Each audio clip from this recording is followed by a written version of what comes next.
Hello guys, ഗപ്പീസിനെ വളർത്തുന്ന എല്ലാവരും ജീവിതത്തിൽ ഒരു തവണയെങ്കിലും ചെയ്ത് നോക്കിയിട്ടുള്ള കാര്യമാണ് അവർ ഉള്ളം കൈ അവർ വളർത്തുന്ന ഗപ്പീസിനെ എടുത്ത് വെച്ചിട്ട് അതിൻ്റെ ഒരു വീഡിയോ ഷൂട്ട് ചെയ്യുന്നതോ അല്ലെങ്കിൽ അതിൻ്റെ ഒരു ക്വാളിറ്റി അനലൈസ് ചെയ്യുന്നതോ.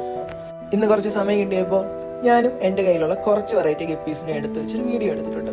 അപ്പോൾ ആ ഒരു വിഷ്വൽസ് ഞാൻ നിങ്ങൾക്ക് കാണിച്ചു തരാം. കൂടെ ആ ഗപ്പീസ് ഞാൻ പരിചയപ്പെടുത്തിയും തരാം. ഇത് green platinum black dragon guppies.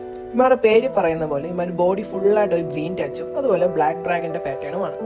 ഇത് യെല്ലോ മൊസൈക്കിന്റെ ലെപ്യാർഡ് ഗപ്പീസ് ആണ്. ഇമാരുടെ പേര് പറയുന്ന പോലെ തന്നെ ലെപ്യാർഡ് പാറ്റേൺ ആണ് ഇമാരുടെ ടെയിലിന്റെ പ്രത്യേകത. ഇത് നമ്മുടെ ഡ്രാഗൺ വെറൈറ്റി ആണ്. മൾട്ടി ഡ്രാഗന്റെ ഹാഫ് മൂൺ ആണ്. നല്ലൊരു ബ്രൗണിഷ് കളറാണ് വരുന്നത്. ഇവന്മാർക്ക് പിന്നെ എക്സ്പ്ലനേഷൻ ഒന്നും ആവശ്യമില്ലല്ലോ അല്ലേ. ഈ നമ്മുടെ പ്ലാറ്റിനം നമ്പോയാണ് ചൈനീസ് ലൈനേജ് ഗപ്പീസ് ആണ്. എലിഫന്റ് ഇയർ ഗപ്പീസ്, ആനച്ചേവൻ ഗപ്പീസ് എന്നും മലയാളികളും വിളിക്കാറുണ്ട്. ഇത് നമ്മുടെ ചില്ലി മൊസൈക്കിന്റെ ഡാർക്ക് ആണ്. ഡാർക്ക് മൊസൈക്ക് എന്നൊക്കെ പറയും. നല്ല ഡാർക്ക് കളറിലെ പാറ്റേൺ, ഡാർക്ക് തന്നെ ഇയറുമാണ് വേറെ പ്രത്യേകത.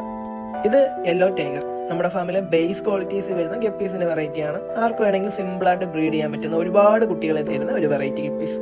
ഇത് നമ്മുടെ ഡാർക്ക് പർപ്പിളിന്റെ ഗപ്പീസ് ആണ്. നമ്മുടെ പർപ്പിൾ മൊസൈക്കിന്റെ ലൈനേജ് വരുന്ന ഒരു ബേസ് ക്വാളിറ്റി ഗപ്പീസ് ആണ്.